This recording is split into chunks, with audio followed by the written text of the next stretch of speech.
അസ്സലാമു അലൈക്കും വറഹ്മത്തുള്ളാഹി വബറകാതുഹു. ബിസ്മില്ലാഹിർ റഹ്മാനിർ റഹീം. മനുഷ്യൻ്റെ ശരീരാവയവങ്ങളെ നിയന്ത്രിക്കാൻ മനസ്സിന് സാധിക്കും. പക്ഷേ പലപ്പോഴും മനസ്സിനെ നിയന്ത്രിക്കാൻ ആർക്ക് സാധിക്കും? നമ്മളുടെ വിശ്വാസപ്രകാരം പടച്ച തമ്പുരാന് മാത്രമേ അത് സാധിക്കുകയുള്ളൂ.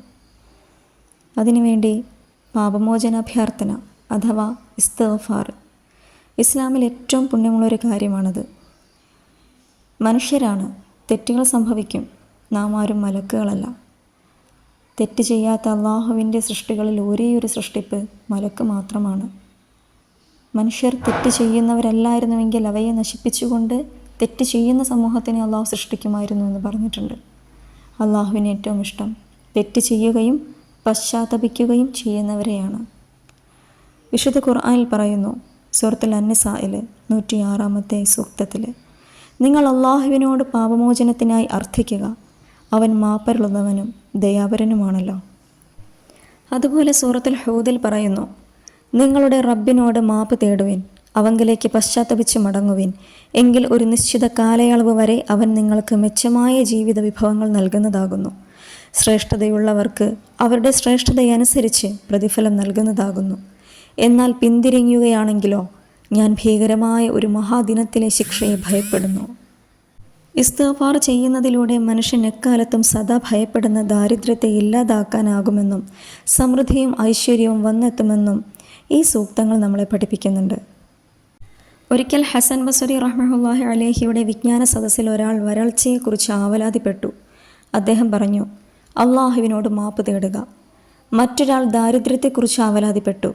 മൂന്നാമതൊരാൾ മക്കളില്ലാത്തതിനെക്കുറിച്ച് പരാതിപ്പെട്ടു. തൻ്റെ വിള മോശമായതിനെക്കുറിച്ചായിരുന്നു നാലാമൻ്റെ പരാതി. എല്ലാവർക്കും അദ്ദേഹം നൽകിയ ഉത്തരം അള്ളാഹുവിനോട് മാപ്പിരക്കുക എന്ന് തന്നെയായിരുന്നു. ആളുകൾ ചോദിച്ചു, ഗുരുവര്യരെ, ഇതെന്താണിങ്ങനെ? അങ്ങ് വ്യത്യസ്തമായ പരാതികൾക്ക് ഒരേ പരിഹാരമാണല്ലോ നിർദ്ദേശിക്കുന്നത്. മറുപടിയായി സൂറത്തുൻ നൂഹിലെ 10 മുതൽ 12 വരെയുള്ള ആയത്ത് അദ്ദേഹം ഓതി കേൾപ്പിച്ചു. റബ്ബിനോട് മാപ്പിരക്കുവിൻ, നിസ്സംശയം അവൻ വളരെ മാപ്പരുളുന്നവനാകുന്നു. നിങ്ങൾക്കവൻ ധാരാളം മഴ പെയ്യിച്ചു തരും, സമ്പത്തും സന്തതികളും പ്രദാനം ചെയ്യും, തോട്ടങ്ങൾ ഉണ്ടാക്കിത്തരും, നദികൾ ഒഴുക്കിത്തരും. അതുപോലെ സൂറത്തുൽ അൻഫാലിൽ 33-ാമത്തെ സൂക്തത്തിൽ പറയുന്നൊരു കാര്യമുണ്ട്, നീ അവരിൽ ഉണ്ടായിരിക്കെ അള്ളാഹു അവരെ ശിക്ഷിക്കാൻ പോകുന്നില്ല. ജനം ഇസ്തിഗ്ഫാർ അഥവാ പാപമോചന അഭ്യർത്ഥന നടത്തിക്കൊണ്ടിരിക്കുമ്പോൾ അവർക്ക് ശിക്ഷ നൽകുക അള്ളാഹുവിൻ്റെ വഴക്കവുമല്ല. അള്ളാഹുവിങ്കിൽ നിന്ന് ശിക്ഷ അയക്കാത്തതിന് 2 കാരണങ്ങളാണ് ഈ സൂക്തത്തിൽ പറഞ്ഞിരിക്കുന്നത്. ഒരു നാട്ടിൽ പ്രവാചകൻ പ്രബോധന ദൗത്യം നിർവഹിച്ചു കൊണ്ടിരിക്കുന്നിടത്തോളം ദൈവീയ ശിക്ഷ ഉണ്ടായിരിക്കുന്നതല്ല.